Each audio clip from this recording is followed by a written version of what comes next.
আসসালামু আলাইকুম। সুখবর। বাংলাদেশ বনাম ওয়েস্ট ইন্ডিজের ম্যাচ।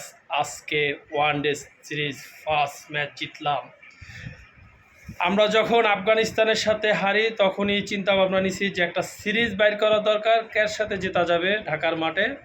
তাই চিন্তা ভাবনা করলাম জিম্বাবুর থেকে ভালো টিম হয়েছে ওয়েস্ট ইন্ডিজ, তাই আমরা ওয়েস্ট ইন্ডিজকে দাওয়াত দিয়ে নিয়ে আইসা সুন্দর করে একটা ম্যাচ জিতলাম। আর জেতার আগেই চিন্তা ভাবনা করছি তাবিজ গলায় দিয়ে লইছি, যদি ফুল লকে যদি হাইরা যাই ওয়েস্ট ইন্ডিজের, যেভাবে 6-4 মারে ওরা। তা ভালো খেলছে ওয়েস্ট ইন্ডিজের সাথে। আজকে প্রথম ম্যাচ 207 রানের ম্যাচে যে আমরা জয় হব, 8 রান করতে হবে, এটা অনেক কিছু।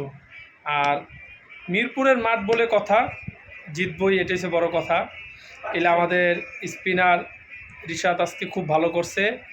সবচেয়ে ভালো করছে মেহেদি, যে 10 ওভার বল করে তার স্কিলে 14 রান 15 রান দিয়া একটা ইনিংস করা মানেই অনেক কিছু। ঠিক আছে, সবাই ভালো খেলছে। আর দ্বিতীয় কথা, আমাদের রিশাদের আজকে খুব সাইড ভালো গেছে।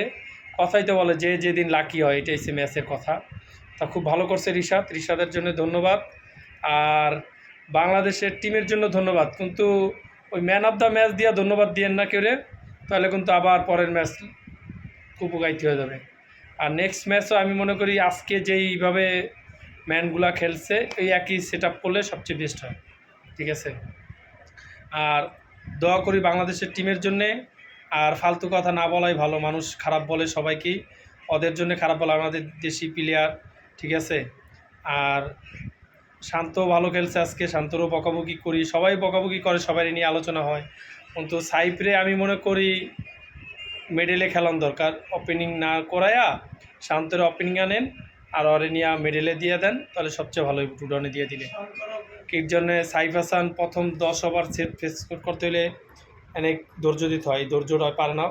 নর্মাল একটা ব্যাটসম্যানের 15 ওভার পর্যন্ত ব্যাটসম্যান ওপেনারকেও ধৈর্য দিতে হয়। ঠিক আছে, সাইফ হাসান এখন পর্যন্ত এই রকমের ম্যাচ খেলে নেয়। একটু চিন্তা ভাবনা করেন দলের সবাই, আর সবাই একটু শেয়ার করেন, তাহলেই দেখতে পারবে সবাই। ওকে, আল্লাহ হাফেজ।